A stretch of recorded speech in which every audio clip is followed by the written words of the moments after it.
नमस्कार, स्वागत है आप सभी का टीवीसी क्लासेज में। दोस्तों, आज के इस क्लास में हम लोग देखेंगे क्लास 10th के लिए जो 10 नंबर का गद्यांश आएगा वो ऐसा ही होगा, इसी तर्ज पे होगा। हूबहू यही नहीं हो सकता है, लेकिन ऐसा ही आता है। इस तरह से आपको क्वेश्चन पढ़ना है गद्यांश को, और गद्यांश पढ़ के आंसर दीजिएगा। उसको समझ लेते हैं। देखिए, लिखा है गद्यांश 10 अंक पक्का ही यहाँ से आना है। अगर निम्नलिखित गद्यांश को पढ़कर उसे संबंधित प्रश्नों का उत्तर देंगे। पहले जो दिया है उसको अच्छे से पढ़ लीजिएगा तो आपको शीर्षक मालूम चल जाएगा, कहानी क्या कह रहा है, और उसमें उत्तर उसका क्या होगा। ठीक है, आइए देखते हैं। अरे राष्ट्रपति महात्मा गांधी राष्ट्रपिता महात्मा गांधी का जन्म 2 अक्टूबर 1869 ईस्वी में पोरबंदर गुजरात में हुआ था। कोई भी कहानी हो सकता है ना। इनके पिता का नाम करमचंद गांधी और माता का नाम पुतलीबाई था। इनकी प्रारंभिक शिक्षा पोरबंदर में हुई थी। वे वकालत की पढ़ाई के लिए लंदन यूनिवर्सिटी लंदन गए। उनका विवाह कस्तूरबा से हुआ। गांधी जी के जीवन में दक्षिण अफ्रीका के प्रवास ऐतिहासिक महत्व। 1915 ईस्वी में गांधी जी भारत लौटे और स्वाधीनता संग्राम में कूद पड़े। एक छोटा सा ब्रीफ गद्यांश दिया हुआ है, और इससे अब आपको क्वेश्चन बनाया जाएगा। क्या क्या क्वेश्चन बन सकता है और उसका उत्तर क्या देना है, थोड़ा ध्यान से देखिए। जैसे प्रश्न कर रहा है कि महात्मा गांधी का जन्म कब और कहाँ हुआ, तो इसी गद्यांश के अनुसार देखिएगा तो महात्मा गांधी का जन्म 2 अक्टूबर 1869 ईस्वी में पोरबंदर गुजरात में हुआ था। है ना, इस तरह से आंसर लिखना है, क्वेश्चन लिखना है और क का आंसर लिख देना है, पूरा गद्यांश नहीं लिखना है। महात्मा गांधी के पिता कौन थे, तो ऐसे ही लिखेंगे दो का। महात्मा गांधी के पिता करमचंद गांधी थे। समझ में आ गया होगा क्या करना है।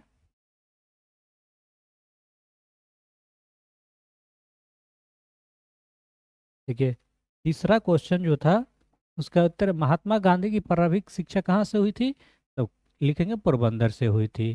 चौथा क्वेश्चन है कि गांधी जी के जीवन में दक्षिण अफ्रीका का ऐतिहासिक प्रभाव क्या है, तो दक्षिण अफ्रीका से लौटने के बाद भारतीय स्वतंत्रता संग्राम में भाग लिए, कूद पड़े। 1915 में गांधी जी दक्षिण अफ्रीका से लौटकर आए और स्वतंत्रता संग्राम में कूद पड़े। तो जैसा क्वेश्चन होगा उसका क्या करना है, आंसर दे देना है। यहाँ पे पांचों क्वेश्चन आप देख लीजिए, है ना।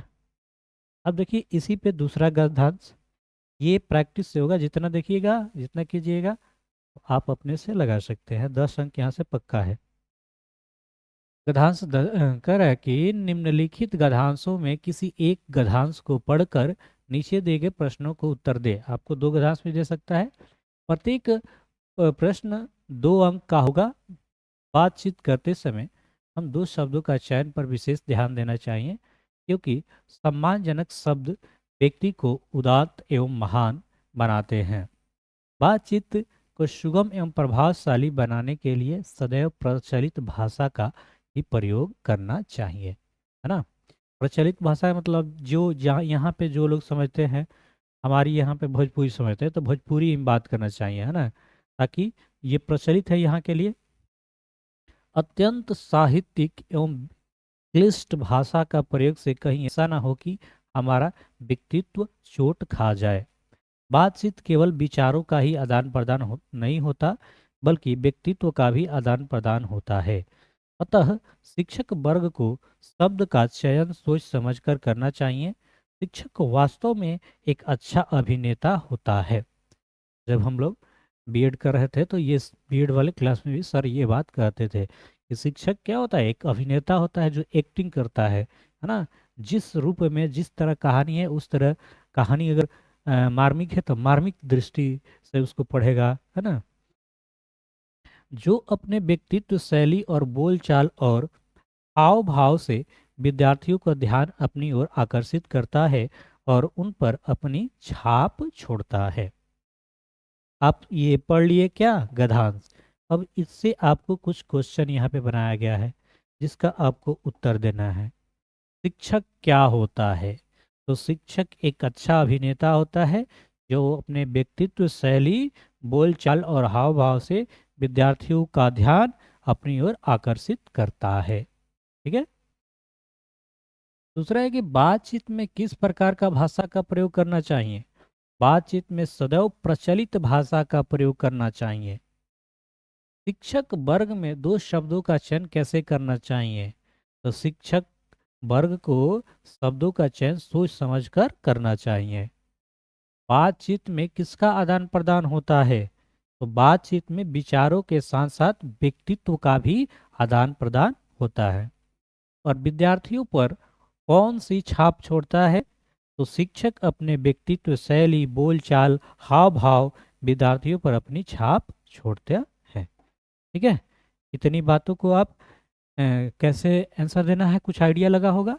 घबराना नहीं है, बिल्कुल ऐसा ही आएगा, हो सके तो इसमें से भी पूछा जा सकता है ना। अब ये दो गो हम गधान साहब को दिखा दिए, तो ऐसा इस पे आएगा तो आप बना लीजिए कैसे लिखना है, मालूम चल गया। उसी कहानी में से उसका आंसर लिखना होता है। ये सीटेट में भी हिंदी आता है तो 10 नंबर दो गो गधांश आता है। देखिए अब क्या है, निबंध 10 अंक। निबंध मेरे प्रिय शिक्षक पे लिखना है। भूमिका पहले लिख लीजिएगा कि एक विद्यार्थी जीवन में एक ऐसा महत्वपूर्ण इंसान होता है। शिक्षक एक ऐसा महत्वपूर्ण इंसान होता है जो अपने ज्ञान, धैर्य, प्यार और देखभाल से उसके पूरे जीवन को मजबूत आकार देता है। शिक्षक का यही काम है, स्वयं को जलाकर दूसरे को प्रकाश देता है। एक शिक्षक किसी के जीवन को बनाने में निस्वार्थ भाव से अपनी सेवा देता है। उनके समर्पित कार्य की तुलना किसी अन्य कार्य से नहीं की जा सकती। ठीक है। मेरे विद्यालय में ऐसे तो सभी शिक्षक बहुत अच्छे हैं, लेकिन मेरे सबसे प्रिय शिक्षक, जिसका भी नाम आपको लिखना हो, ये है, वे विज्ञान के विद्वान शिक्षक हैं। कक्षा में बच्चों को बड़े सहज और सरल तरीके से पढ़ाते हैं, जिससे बच्चों में कोई संशय नहीं रहता। उनका मानना है कि विद्यार्थियों का जीवन प्रति हमेशा सकारात्मक सोच रखनी चाहिए और मेहनत से कभी घबराना नहीं चाहिए। बच्चे उन्हें प्यार से विज्ञान सर कहते हैं, है ना। इस तरह आप लिख सकते हैं, थोड़ा पढ़े रहिएगा तो आइडिया रहेगा ना। दूसरा पॉइंट क्या है, अध्ययनशीलता। अध्ययनशीलता शिक्षक का आवश्यक गुण है। आज शिक्षक का फलक बड़ा हो गया है। इसमें नैतिक शिक्षा के साथ साथ विषय और तकनीकी शिक्षा का समावेश हो गया है। हमारे विज्ञान सर विज्ञान के भौतिकी मास्टर डिग्री है, साथ ही बीएड किए हैं। उन्हें विषय समुचित ज्ञान भी है। इसके बावजूद निरंतर अध्ययनशील रहते हैं ताकि नई बातें सीखकर विद्यार्थियों को बता सके। ऐसा टीचर को होना चाहिए। जितना भी उनके बारे में आप जितना लिखना चाहते हैं आप लिख सकते हैं। ठीक है। तीसरा पॉइंट है, जो माता पिता दोनों को प्यार दे। जीवन में माता पिता के बाद जिस व्यक्ति का सबसे महत्वपूर्ण स्थान है वह शिक्षक ही है। शिक्षक सिर्फ स्कूली ज्ञान देने वाला व्यक्ति नहीं होता, बल्कि जीवन में सही मार्ग पर चलने को प्रेरित करने वाला होता है। हमारे विज्ञान सर, आप विज्ञान सर जानते हो किनको कह रहे हैं, वो जिसको कह रहा है ना, जो पढ़ाते हैं। आप जिसको लिखना वो लिखिएगा। हम सभी विद्यार्थी के एक माता पिता की तरह मार्गदर्शन करते हैं। वे अपने ज्ञान के प्रकाश से हमारी अज्ञानता के अंधकार को मिटाने के लिए हमेशा तत्पर रहते हैं। वे अपने विद्यार्थियों के प्रति बहुत स्नेह रखते हैं तथा उनकी मदद से सदैव तैयार रहते हैं। खासकर गरीब विद्यार्थियों को तो वे आर्थिक मदद भी करते हैं। विद्यार्थियों को माता पिता दोनों को प्यार देते हैं एवं सर्वांगीण विकास के लिए मार्गदर्शन करते हैं। हमरा के तो नाम लिखेगा नहीं, क्या कि हम तो बहुत पीटते हैं। कोई बात नहीं। देखो नेक्स्ट चौथा है चरित्रवाद। हमारे विज्ञान शिक्षक अच्छे गुण और चरित्र के व्यक्ति हैं। वह हमेशा अपने काम को नियमित और समय पाबंद होकर करते हैं। वह कभी भी देरी से स्कूल नहीं आते। उनका व्यवहार बहुत ही विनम्र एवं शांत स्वभाव के हैं। तो इस तरह से आप जितना लिखना चाहिए लिख सकते हैं। और भी कुछ बातें जो हो, आइए देखते हैं। छात्रों को कभी डांटते फटकारते नहीं, है ना। छोटी से छोटी बातों को बड़े प्यार से समझाते हैं। सादगी, सद्भाव और सेवा मंत्र के प्रतिमूर्ति हैं। उपसंहार, एक माता पिता बच्चे में संस्कार का सृजन करते हैं तो एक शिक्षक उसके भविष्य को संवारता है। इसलिए हमारे धर्म ग्रंथों में भी गुरु का स्थान ईश्वर से भी बड़ा बताया गया है। एक आदर्श शिक्षक कैसा होना चाहिए, इसका जीता जागत उदाहरण है मेरे प्रिय विज्ञान सर। उनका शांत स्वभाव, हंसमुख चेहरा, विनम्रतापूर्ण व्यवहार अर्थात ज्ञान सभी को आकर्षित करता है। उनमें बहुमुखी प्रतिभा के कारण ही विद्यालय के सभी विद्यार्थियों के साथ सभी शिक्षकों के चहेते हैं। इस तरह अपने प्रिय शिक्षक के बारे में अगर लिखना है तो लिख सकते हैं। ये आएगा तो ना, लेकिन नहीं आएगा तो भी आप उसके बारे में कुछ जानते रहेंगे तो ठीक है। जैसे क्रिकेट, क्रिकेट के बारे में आ गया, मेरे प्रिय खेल, तो इस तरह आप लिख सकते हैं क्रिकेट के बारे में। एक बार देख लीजिएगा, स्क्रीनशॉट लेना हो तो ले लीजिएगा, है ना। जितना भी मैच के बारे में नहीं, और हमको जो अच्छा लगेगा उसको कराएंगे। हम यहाँ पे करा दे रहे हैं समय का महत्व, है ना। समय का महत्व बड़ी महत्वपूर्ण है। समय का महत्व हर एक के जीवन में, आपके जीवन में, हमारे जीवन में, सभी के जीवन में, है ना। तो समय का महत्व देनी चाहिए। भूमिका, मानव जीवन में समय का अत्यंत महत्वपूर्ण भूमिका निभाता है। समय किसी के लिए रुकता नहीं, वह निरंतर चलता रहता है। जिसने समय को नष्ट किया, समय उसको नष्ट कर देता है। जीवन की सफलता विफलता समय की महत्ता पर निर्भर करती है। जीवन में सुनहला काल वक्त रोज नहीं आता। जो समय से प्यार करते, समय के साथ चलते हैं, वही अपने जीवन में सफल होते हैं। आपको कुछ आए या ना आए, ये भी बात पढ़े रहेंगे, अपने जीवन में उतारेंगे तो भी ये सफल होंगे। समय का सदुपयोग से लाभ, समय के सदुपयोग ही सफलता की कुंजी है यानी चाबी है।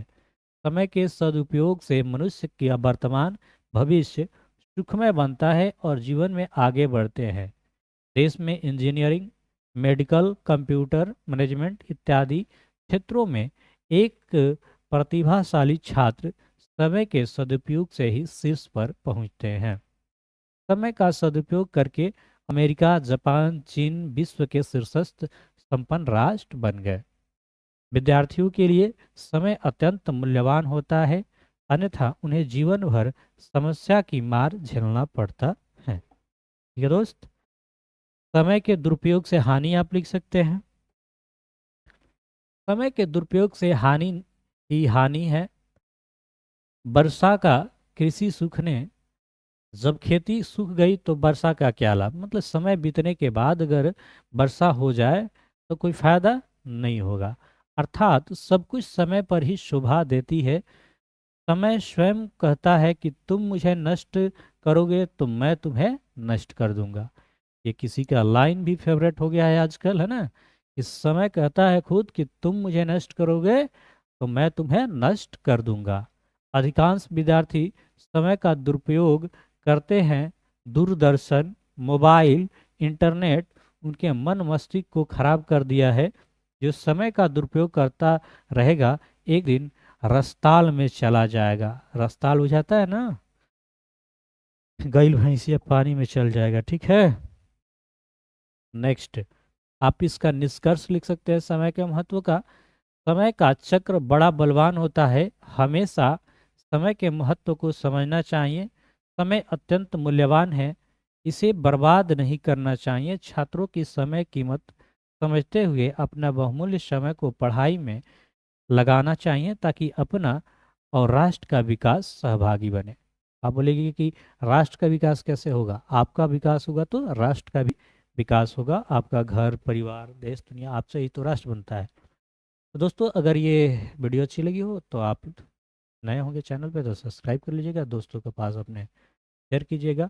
आप जुड़े रहेंगे तो निरंतर यहाँ से कुछ न कुछ आपको फायदेमंद क्लासेज मिलेगी। और हमारा लक्ष्य यही है कि बचपन से 55 आप जब तक करना चाहते हैं पढ़ाई, है ना, नेट, जेआरएफ, यूपीएससी, छोटी छोटी बातों को ध्यान में रख के कुछ कुछ आपको मिलते रहेगा। वैसे ये क्लास 10 के लिए था, ठीक है। आप इसे ध्यान से देखिएगा। छात्र और अनुशासन, ये भी एक अच्छा निबंध टॉपिक है, इसे भी आप एक बार देख लीजिए, है ना। हम इसको अगले दिन करवा देंगे, समय का अभाव है, नेक्स्ट क्लास जा रहे हैं। फिर आतंकवाद, बसंत ऋतु, एक एक करके सब करवाएंगे। अच्छा, ये हम भी एक बात बता देना चाहते हैं कि जो दोस्त इसका पीडीएफ लेना चाहते हैं, हमारी सारी कोर्सेज का पीडीएफ मिलता है, तो आप व्हाट्सअप कर सकते हैं और उस पर आप पेमेंट करके सारे ये नोट्स को ले सकते हैं। अगर कोई टीचर भी देख रहा है वो भी ले सकता है ना, इसको अपने तरह से कस्टमाइज भी कर सकते हैं, वो लोगो वो लगाना, ठीक है। तो एक और इस पे वीडियो हम ला देंगे, आज के लिए इतना ही रखते हैं। जय हिंद।